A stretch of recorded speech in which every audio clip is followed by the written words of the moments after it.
ಕಳೆದ 23 ದಿನಗಳಿಂದ ಕೇಂದ್ರ ಸರ್ಕಾರದ ವಿರುದ್ಧ ಕೇಂದ್ರ ಶಿಕ್ಷಣ ಸಚಿವ ಧರ್ಮೇಂದ್ರ ಪ್ರಧಾನ್ ರಾಜೀನಾಮೆಗೆ ಒತ್ತಾಯಿಸಿ ಈಗಾಗಲೇ ಜಂತರ್ ಮಂತರಲ್ಲಿ ಪ್ರತಿಭಟನೆ ಕೂಡ ಮಾಡ್ತಿರುವಂಥದ್ದು. ಈಗಾಗಲೇ ಪಾರ್ಲಿಮೆಂಟ್ ಚಲಗೂ ಕೂಡ ಈಗ ಸೋನಮ್ ಅವರು ಕರೆಯನ್ನು ಕೊಟ್ಟಿದ್ದರು. ಈ ಹಿನ್ನೆಲೆಯಲ್ಲಿ ಇವತ್ತು ಬೆಂಗಳೂರಿನ ಫ್ರೀಡಂ ಪಾರ್ಕಲ್ಲೂ ಕೂಡ ಈ ಒಂದು ಕೇಂದ್ರ BJP ಸರ್ಕಾರವನ್ನು ವಿರೋಧಿಸಿ ಇವತ್ತು AIDSO ಸಂಘಟನೆ ಕೂಡ ಪ್ರತಿಭಟನೆ ಮಾಡ್ತಿದೆ. ನಮ್ಮೊಂದಿಗೆ ಪ್ರತಿಭಟನಾಕಾರರಿದ್ದಾರೆ, ಅವರೇ ನಾನು ಮಾತಾಡಿಸುವಂತಹ ಪ್ರಯತ್ನ ಮಾಡ್ತೀನಿ. ಈಗಾಗಲೇ ಸೋನಮ್ ವಾಂಗ್ಚುಕ್ ಅವರು ಕೂಡ ಈಗ ಉಪವಾಸ ಸತ್ಯಾಗ್ರಹ ಮಾಡ್ತಾ ಇದ್ರು. ಈಗ ಪಾರ್ಲಿಮೆಂಟ್ ಚಲಗೂ ಕೂಡ ಕರೆ ಕೊಟ್ಟಿದ್ದಾರೆ. ಲಾಠಿ ಪ್ರಹಾರವನ್ನು ಕೂಡ ಮಾಡಿದ್ದಾರೆ ದೆಹಲಿ ಪೊಲೀಸರು. ಇದೆಲ್ಲ ನೋಡಿದ್ರೆ ಏನು ಅನಿಸುತ್ತೆ ನಿಮಗೆ? ವಿದ್ಯಾರ್ಥಿಗಳ ಪ್ರತಿಭಟನೆಗೆ ನ್ಯಾಯ ಸಿಗುತ್ತೆ ಅಂತ ಅನ್ಸುತ್ತಾ? ಕೇಂದ್ರ ಸರ್ಕಾರಕ್ಕೆ ನೀವೇನು ಹೇಳಲಿಕ್ಕೆ ಬಯಸ್ತೀರಿ? ಸರ್, ಮೊದಲನೇದಾಗಿ ಏನಿಷ್ಟೆಲ್ಲ ಅವಾಂತರ ನಡೀತಾ ಇದೆ, ಇದನ್ನು ಖಂಡಿಸ್ತೀವಿ ಸರ್ ನಾವು. ಯಾಕಂದರೆ ಇದೆಲ್ಲ ಏನು ತೋರಿಸ್ಕೊಡತ್ತೆ ಅಂತ ಹೇಳಿದ್ರೆ, ಈ ದೇಶದಲ್ಲಿ ಸಿಸ್ಟಮ್ ವಿರುದ್ಧ ನೀವು ಪ್ರಶ್ನೆ ಮಾಡ್ತೀರಾ ಅಂತ ಹೇಳಿದ್ರೆ, ಅನ್ಯಾಯನ ಪ್ರಶ್ನೆ ಮಾಡ್ತೀರಾ, ಸಹಿಸಲ್ಲ ಅಂತ ಹೇಳಿದ್ರೆ ಲಾಠಿಯಿಂದ ಟಿಯರ್ ಗ್ಯಾಸ್ನ ನಿಮಗೆ ಉತ್ತರ ಸಿಗುತ್ತೆ.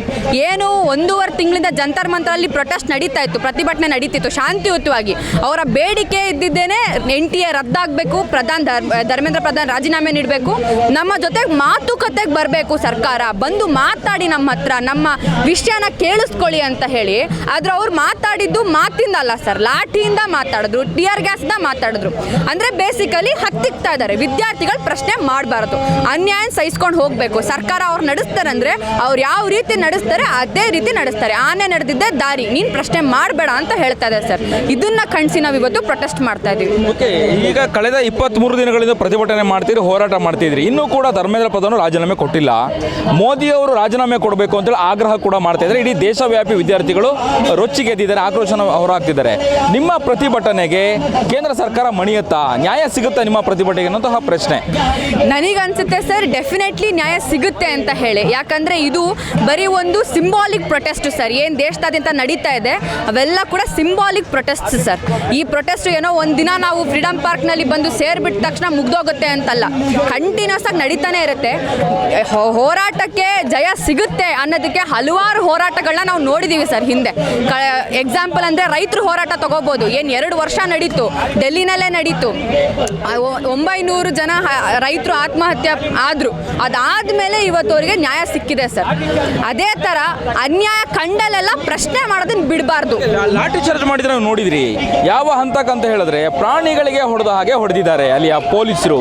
ಆಮೇಲೆ ಕೆಲವೊಂದು ಪೊಲೀಸರು ಅನ್ನುವಂಥ ನಿಟ್ಟಿನಲ್ಲಿ ನಾಮಫಲಕನೇ ಇರಲಿಲ್ಲ. ಅವ್ರ ವಿರುದ್ಧ ಕೂಡ ಸೋಷಿಯಲ್ ಮೀಡಿಯಾದಲ್ಲಿ ದೊಡ್ಡ ಮಟ್ಟದಲ್ಲಿ ಆಕ್ರೋಶ ವ್ಯಕ್ತಪಡಿಸ್ತಾ ಇದ್ದಾರೆ. ಏನು ಅನ್ಸುತ್ತೆ ನಿಮಗೆ ಇದನ್ನೆಲ್ಲ ನೋಡ್ತಾ ಇದ್ರೆ?